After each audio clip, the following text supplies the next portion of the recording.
गांव मंच के दौरान पंचायत महसवास में हम आज और अभी मिले हैं एक युवा पशुपालक और इनसे जानेंगे कैसे ये पूरी अपनी जीवन यापन कर रहे हैं, कैसे इनको चला रहे हैं और कैसे इनका ये बिजनेस जिसको मानते हैं, आजीविका मानते हैं, कैसे इनका दूध उत्पाद का आगे बढ़ाते हुए किस योजनाओं का लाभ वो ले रहे हैं।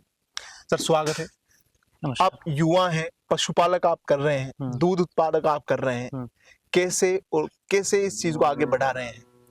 देखिए, पहला तो ये है कि पशुपालन जो है हमारे लिए सिर्फ एक बिजनेस का मॉडल नहीं है, ये हमारी दिनचर्या का हिस्सा है। और शुरुआत से जब पिताजी रहे तो पिताजी ने हमेशा ये कोशिश करी कि पशुपालकों के काम को महत्व दिया जाए।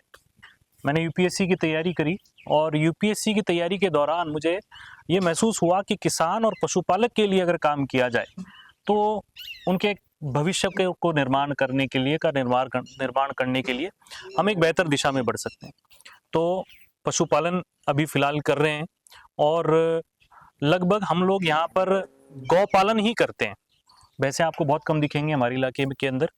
पशुपालन के अंदर सिर्फ गौपालन होता है और गौपालन से यहाँ पर हम लोग अपनी आजीविका चलाते हैं और साथ में पशुपालकों को संगठित भी कर रहे हैं ताकि दूध के उचित दाम मिल सकें।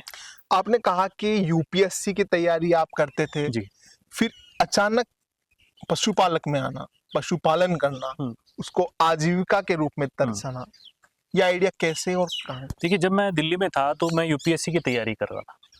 यूपीएससी की तैयारी के दौरान मेरा मराठवाड़ा बुंदेलखंड की तरफ जाना हुआ। वहाँ के किसानों को, पशुपालकों को मैंने देखा।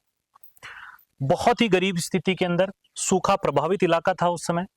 जब वहाँ पर हम लोग गए, हमने महसूस किया कि यार ये तो वैसा नहीं होना चाहिए, ऐसी परिस्थितियाँ मेरे सामने बनी। तो मैंने सोचा क्यों ना हमारे गांव से निकल करके हम लोग पशुपालन करें, गांव में जाएं और पशुपालन करें और पशुपालकों को, किसानों को संगठित करें। ये काम फिर मैंने धीरे धीरे करके शुरू किया। आज हम लोग पशुपालन का काम करते हैं, हमारे पास में गायें हैं और साथ ही साथ पशुपालकों को जोड़ करके, उनको संगठित करके अब हम लोग आगे एक पूरा मॉडल बनाने की तैयारी कर रहे हैं, एफपीओ बनाने की तैयारी कर रहे हैं, ऑर्गेनिक दूध का उत्पादन करने की तैयारी कर रहे हैं। आप ये चीजें ला रहे हैं, लेकिन सरकार से क्या क्या योजनाएं जो हैं वो आ रही है, सरकार से क्या लाभ आपको मिल रहा है ताकि आप इसको, अपनी आजीविका को और मजबूत कर सकें? देखिए, एक तो जैसे शुरुआत करें तो आप देखेंगे कि गायों के कान के ऊपर स्टैंप लगे हुए। ये सरकार ने मुफ्त एक इंश्योरेंस स्कीम के तहत दी है, मंगला पशु बीमा योजना, उसके तहत ये काम हुआ है। हालांकि पशुओं की स्टैंपिंग हुई है, अभी तक कोई ऐसा मॉनिटरी, ऐसा गाय हमारी मरी हो, उनकी डेथ हुई हो, उसके बाद में ऐसा कुछ हुआ हो, ऐसा तो नहीं हुआ है, लेकिन एक ये स्कीम है। दूसरा है गोपालन क्रेडिट कार्ड के तहत। तो गोपालन क्रेडिट कार्ड में क्या है कि अभी जो मेरी सूचना है, कोऑपरेटिव बैंक के थ्रू ये सारी चीज़ें हो रही हैं, जयपुर सेंट्रल कोऑपरेटिव बैंक के थ्रू। और उसमें एक खास बात ये है कि भाई गोपालन क्रेडिट कार्ड में आपको पहले तो बाध्यकारी था कि आपके पास में ज़मीन होना चाहिए या फिर आपके पास में कोई पट्टा होना चाहिए, तब आपको वो गोपालन क्रेडिट कार्ड मिलेगा। 50-60 हज़ार रुपये की इससे मदद मिल सकती है। तीसरा जो है, जो महत्वपूर्ण है, जो मैं देख रहा हूँ, ये जो हेल्पलाइन चली है जहाँ पर पशुओं के उपचार के लिए राजस्थान सरकार ने एक मोबाइल वैन के माध्यम से ये एक मतलब ये मान लीजिए चलता फिरता हॉस्पिटल है।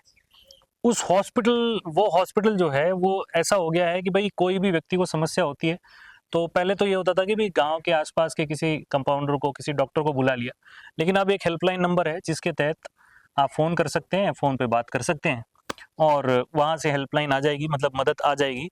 ज़्यादा समय नहीं लगता है, पहली बात तो ये है उपचार के अंदर।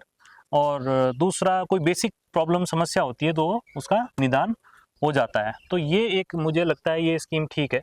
इससे हमने हमारे गांव में कई रोज भी घायल हुए, जिसको हम नील गाय बोलते हैं, उसकी हमारी टीम ने मिलकर के उन सबका उपचार करवाया और वो समय पर वहाँ यहाँ के लोकल जो चिकित्सा अधिकारी हैं, पशु चिकित्सा अधिकारी हैं, उनकी मदद से ये काम हुआ है।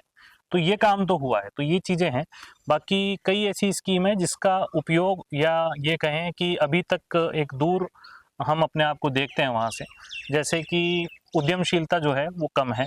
उद्यमशीलता के लिए सरकार का प्रोत्साहन अभी फ़िलहाल उस तरीके का नहीं है जिस तरीके का होना चाहिए, तो ये कमियाँ भी हैं। दूध एक मेन स्रोत है किसान के लिए कि दूध वो बेचता है तो उसकी इनकम उसी से होती है। तो अभी और पहले क्या ग्राफ बढ़ा है या कैसे इनकम सोर्स बना है दूध, और कैसे मजबूत हुआ है ताकि इनकम किसान को हो? ये अच्छी बात बोली है आपने। देखिए, गौपालन का इलाका है तो गाय की बात करेंगे।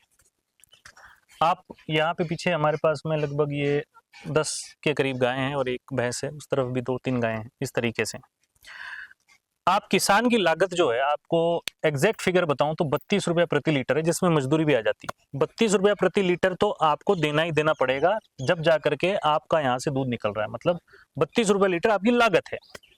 आपको मिल कितना आ रहा है? अगर आप स्टेट कोऑपरेटिव में मतलब सरस में देते हैं तो उसमें मिलता कितना है? उसमें मिलता है, अगर 3 फैट का दूध है, 3% फैट जिसको अपन नीली थैली वाला दूध बोलते हैं, जो आप 52 रुपये लीटर खरीदते हैं, वही दूध हमारे इलाके के अंदर, मतलब जैसे राजस्थान का ही पूरा मान ले तो भी अगर 8 रुपये प्रति फैट जयपुर जिले के अंदर दिया जाता है, तो 8 या 24 प्लस 2 26 रुपये प्रति लीटर।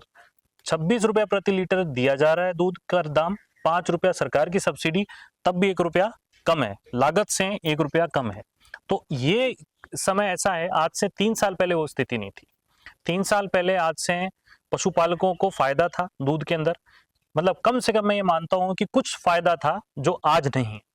चारे के दाम लगातार बढ़ रहे हैं, और देखें तो पानी जो है वो कम है। वो तो खैर सरकार की समस्या नहीं हो, तो हर जगह की समस्या है, लेकिन चारे के दाम लगातार बढ़ रहे हैं।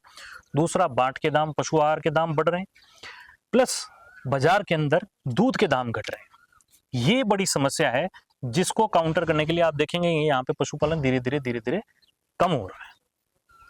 तो किसान को जो दूध का दाम है वो उचित मूल्य नहीं मिल पा रहा। उचित मूल्य नहीं मिल पा रहा। एग्जैक्टली आपने जो मैं आपको जो सही बात है वो आपने कह दी कि सही दाम जो है, उसका सही दाम कितना होता है? लागत से 50% ज्यादा। तो 32 रुपया प्लस 50% ज्यादा होता तो उसका दाम मिलता।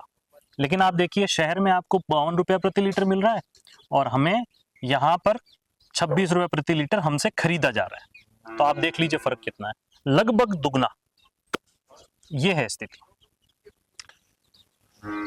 ये थे युवा और पशुपालक, जो जानना था हमें कि आखिर वो यूपीएससी तैयारी की, फिर इस दौर में आए, पशुपालक में वो आए, क्योंकि किसान है। किसान हमेशा उसका जुड़ाव रहता है और उस जुड़ाव के साथ अपनी जो आजीविका का मुख्य स्रोत वो मानता है दूध उत्पादक, तो उसे वो बेचता है, लेकिन उसका उचित मूल्य वो पाने की कोशिश करता है। उसमें क्या कमियां रही, क्या नहीं, यही हमने जाना।